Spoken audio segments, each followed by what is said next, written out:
What up, Wizards? It is Dev and multiple cats in the room at the same time. We're from Mtg. We like it a magic, and thanks for tuning in for day 2, Wilds of Eldraine spoiler season. Today, the storm wasn't quite as precipitous as it was on day 1. We didn't get 70 cards to look at or anything.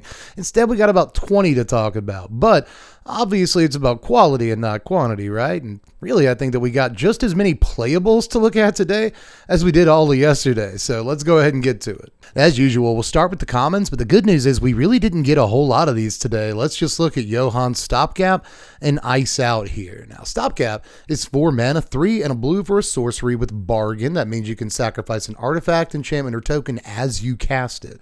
This spell costs 2 less to cast if it is Bargain. Return target non-land permanent to its owner's hand and draw a card. Now, at the ceiling of this, it looks pretty good, man. A couple of mana to bounce a thing and draw a card, sign me up. You know, even if you have to pay full price for it, like, okay, sometime. I guess theoretically you could argue that in Constructed, you got more control over how you built your deck. You're more prepared. You got stuff laying around when the time comes to bargain for this. I get all that, but I still don't know if it's quite impactful enough and worth coming down on board presence and all that. I think it's enabled by a lot of the stuff we're doing with all these dinky little aura tokens and whatever, food tokens unlimited. You got plenty of stuff to sacrifice in that environment. That's just laying around. So again, I think this is very much a good limited card, a solid piece of blue pseudo removal, but doesn't quite get there in constructed environments. Good card though. Hey, fun fact before we move on, this first card took 9 takes for me to nail down, and Audacity says I'm 15 minutes into the recording. I don't know how far we are into the video, but yeah, I just had to get that right. What if I didn't say everything I wanted to say about a mediocre common? But anyway, let's move on to Ice Out here. This is 3 mana, 1 and 2 blue for an instant with Bargain. It costs 1 less to cast if you bargain it, and it counters a spell.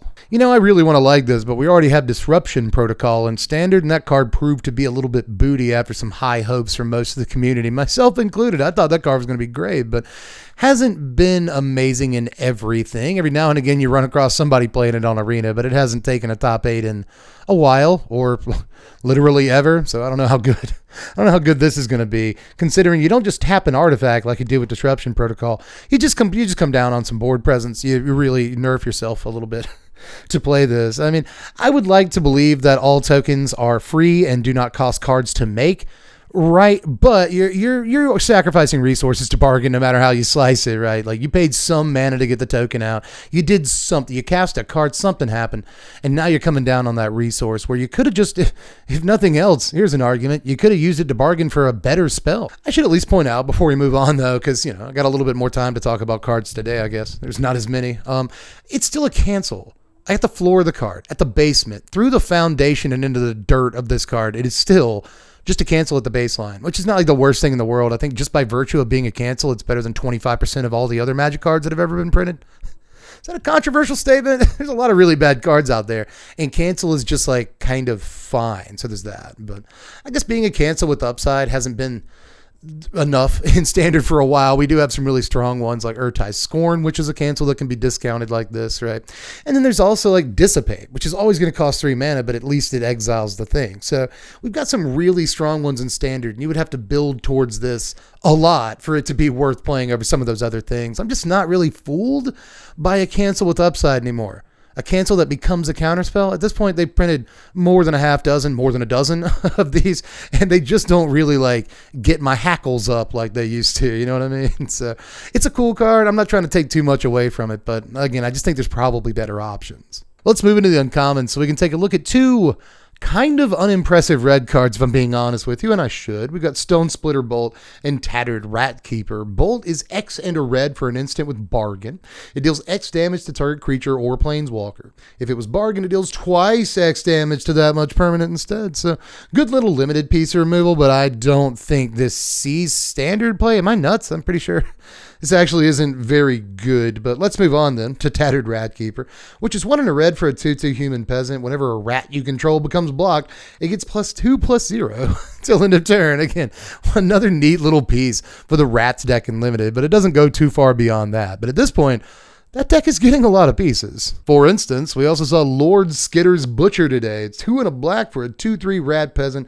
When it ETBs, choose one. Create a 1/1 black rat creature token with this creature can't block. Or you may sacrifice another creature. If you do, scry 2 and then draw a card.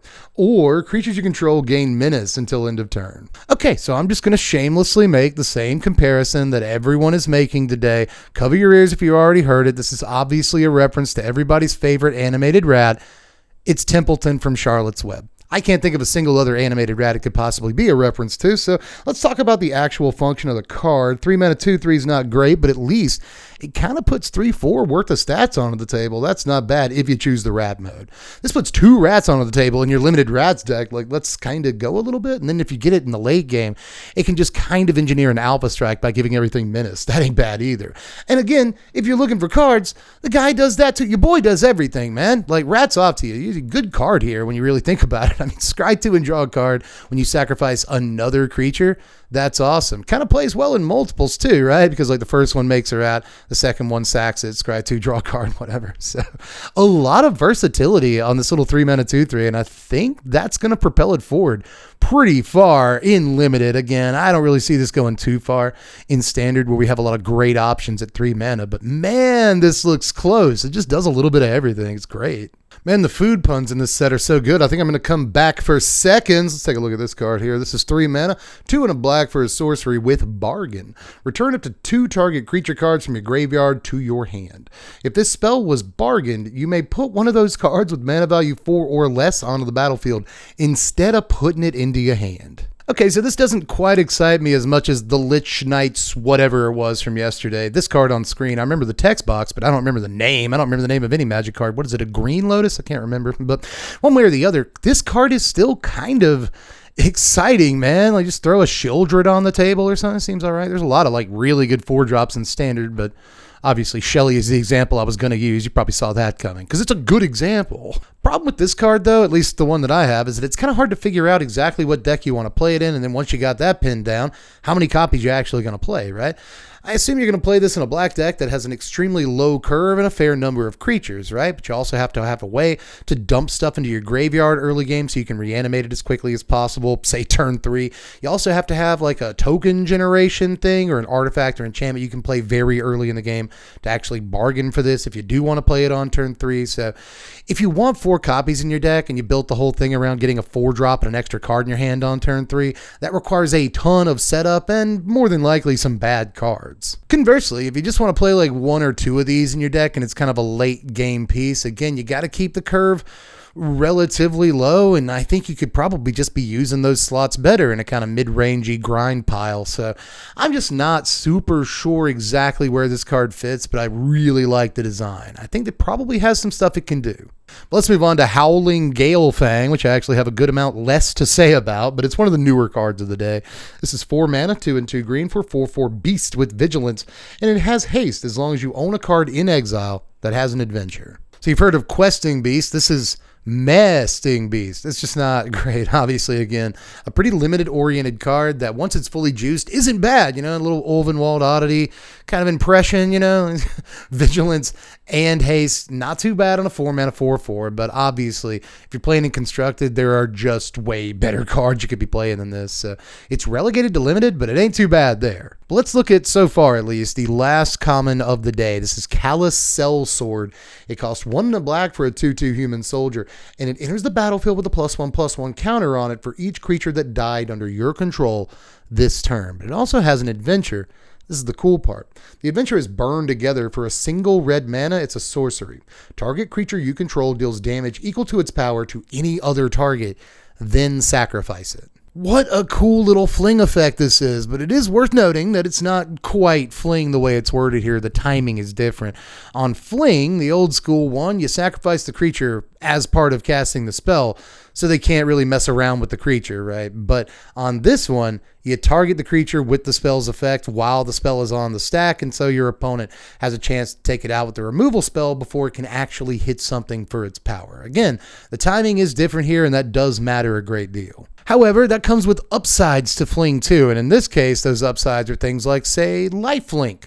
Fling does not care about lifelink because Fling is the thing dealing the damage, but in this case, the creature is the thing dealing the damage. So if it has lifelink or some other important ability like that, then suddenly ain't half bad. So I like this a good bit. Just a single red mana for this effect is a lot. Plus it's stapled to a guy that like can be a 3/3. I guess that's fine.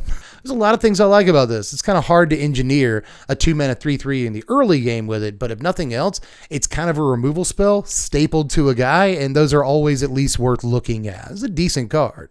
Now let's move on into the rares and mythics. At time of recording, there's only 5 of these today. Now I'm going to reload Mythic Spoiler and MTG previews and all that stuff before we get out of here, so there may be more incoming, but right now there's only 5 of these. They're all worth talking about. I think each and every one of these has some promise in some constructed environment or another. That said, let's look at the bulkiest one first. This is Spectre of Mortality. 5 mana, 3 and 2 black for a 3/3 Spectre with flying.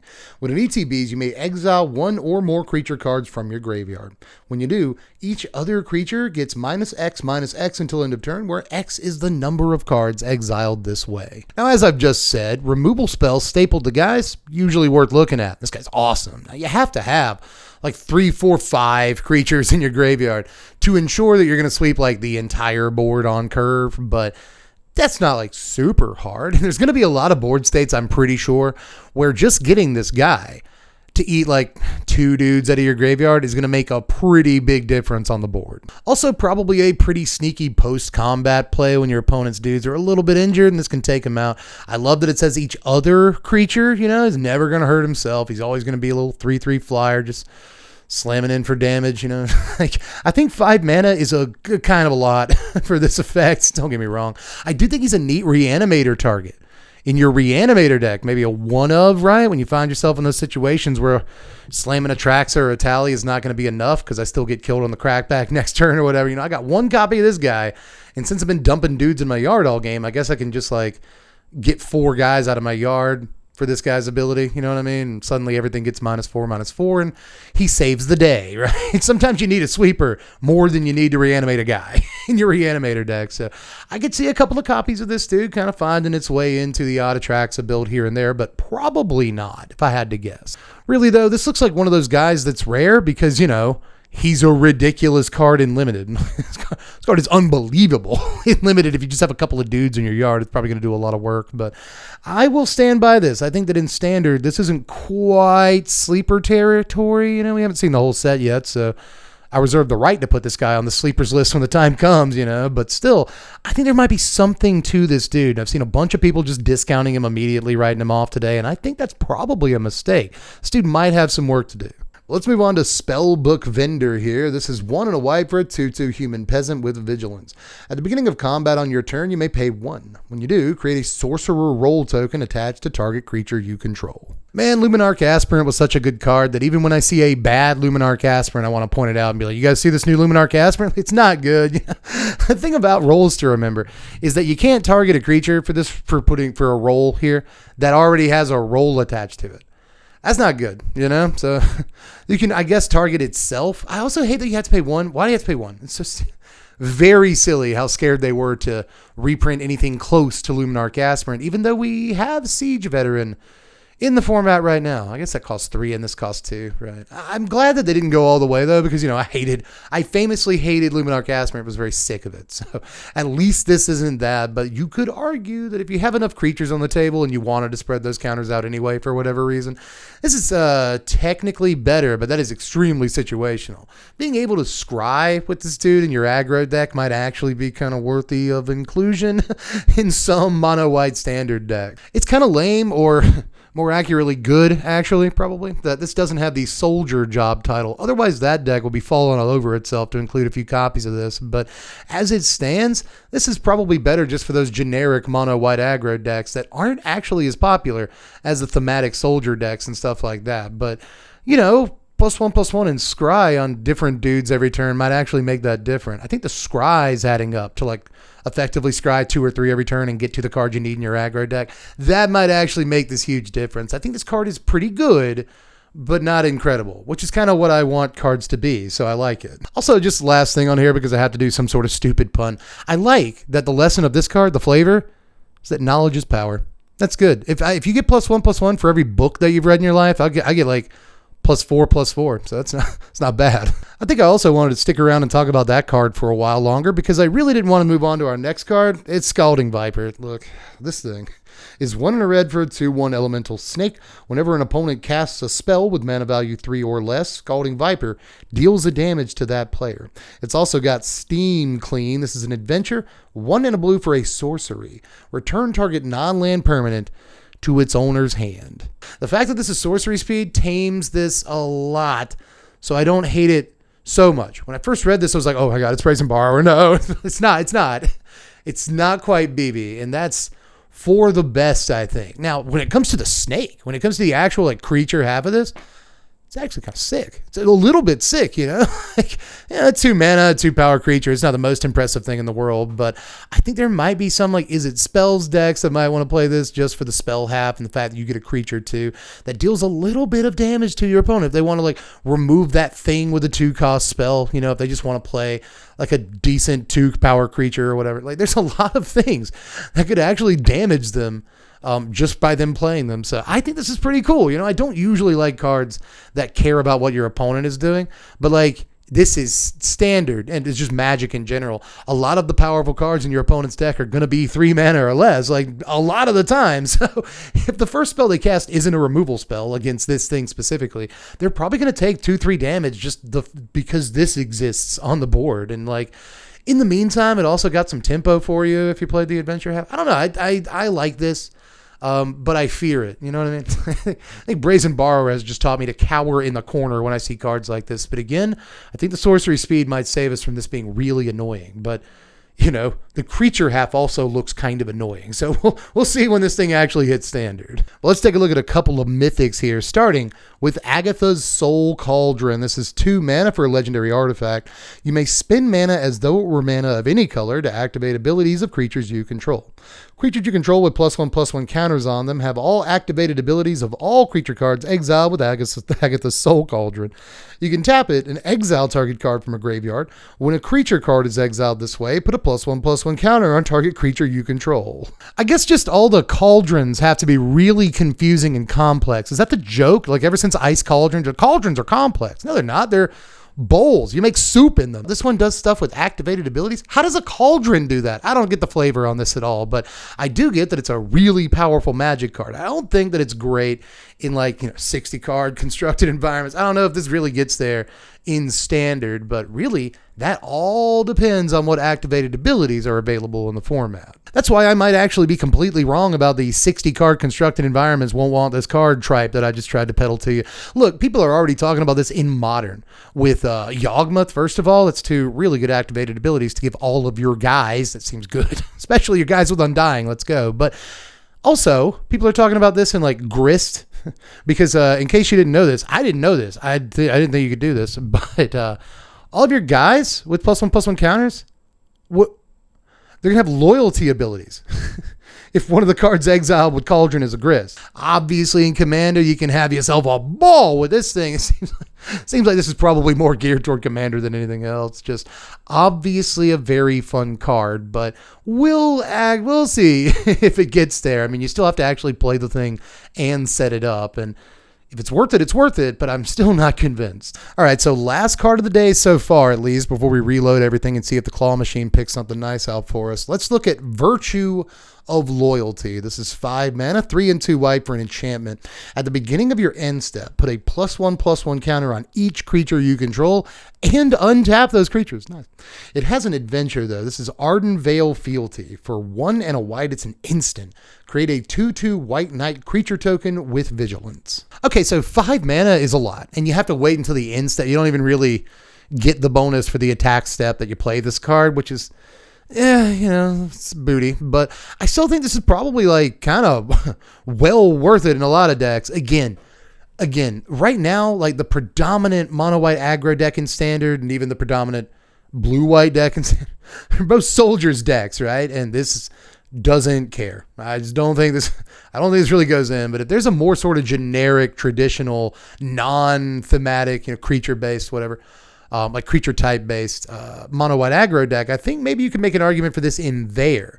Right now, there are some really good 2-drop options for mono white. Although I guess if you're not playing soldiers, you have a fewer good 2-drop options. You're not playing Coppercoat Vanguard. You're not playing Valiant Veteran, but you are still playing Thalia, aren't you? Yes, you are, you dirty person. But anyway, this could go right in as kind of a 2-drop that also threatens to end the game if things go a little bit longer than you wanted them to in the first place. So really sweet. I'm not sure how often you're actually going to cast that 5-mana half, but I'm also not going to be that guy on YouTube that pretends that games don't go to turn 5. Also worth noting where the spice comes in here, untap all your dudes every turn is very good for stuff with activated abilities that are broken, obviously. So that's really mana dorks this can untap as well. That seems very good. Also, just for what it's worth, looks great in Commander. That's where the 5-mana half actually looks very sick, and where all those spicy things you can do with untapping your creatures actually matter even more. So actually, I think it's a great card. I think it is a great card. I'm not sure how much it's going to end up costing, especially considering it's mythic. If it's anything over like $6, I don't really want anything to do with it. But if this card ever trends down to like $3-4, I'm going to pick myself up a copy. I like it. But ladies and gentlemen, that is all of the spoilers for today. I have just reloaded Mythic Spoiler, and we still didn't get anything new. It's just weird to me. They gave us like 70 cards on the first day and then 20 cards on the second day. Like, space it out better. I just don't get it, man. But I guess I could also kind of dig a day where we only get like 15, 20 cards every now and again. Now, if you want to see more spoilers, make sure you sub to the channel. We're going to be covering it the entire time. Tomorrow, spoiler video might be coming out slightly late here on the channel, but that's because we're going to be streaming the spoilers live on the Twitch. It's going to be 8 p.m. or thereabouts Eastern Standard Time here in the Eastern United States. So just do the math. We'll be on around that time tomorrow night, Thursday night, in case you're watching this in the future or the past somehow. But that was an extended Twitch pitch. What else we got to talk about? Oh yeah, Patreon. If you want to support the channel, it's kind of the only way I make any actual money off of doing this, and I would like to keep doing it. So if you want to support the channel and like help me out and stuff, it's just $1 a month to vote on content, and that'll be real important once we actually get into Wilds of Eldraine season. You want to know want to affect what decks we do? We've only been doing like 3 deck techs a season. You could affect what deck techs those are. So it's just $1 a month to pull that off. And aside from that, I guess we're going to look at the couch card of the day. Is that what you guys are ready? Is that what you're staring at me for? I'm sure you don't care about all this self-promotion. It's really lame and cringe, and I'm not very good at it. But if I were good at self-promotion, I kind of would not like that about myself. So what's this card here? It's not. Please let it be a decent card. It's okay. We've had a string of kind of terrible pulls from the couch lately. If you've been here, you know. But this one's okay. We got Mishra, Imminent 1, everybody. That's not so bad, right? This is 5 mana, 2, and then Grixis colors. For a legendary human artificer, at the beginning of combat on your turn, create a token that's a copy of target non-creature artifact you control. Except his name is Mishra's Warform, and it's a 4/4 construct artifact creature in addition to its other types. It gains haste till end of turn. Sack it at the beginning of the next untapped. Wait. The next end step. I thought it said the next upkeep for a second. I'm like, what? But no. Sack it at the beginning of the next end step. So was I even holding the card in front of the camera? Was I doing this? Was I going, hey, look at this card? No, it's a Mishra, everybody. That's not bad. If you got some commander artifacts that you want to copy and they're good and they got sweet activated abilities, whatever, it's a thing you could do. Not a bad commander, obviously. It came in a commander precon as the commander, so it's not bad. But anyway, finally a pull that's not a card we've never heard of. That's good. But that's all I've got for this one. I will be back again tomorrow on Twitch with spoilers. And if there's anything to talk about on Friday, I'll be back with some spoilers here on the channel. If there's anything to talk about on the weekend, screw it. I'll be back. I'm here to cover cards, baby. So sub to the channel if you haven't done it yet. Try to get to 300,000 subs.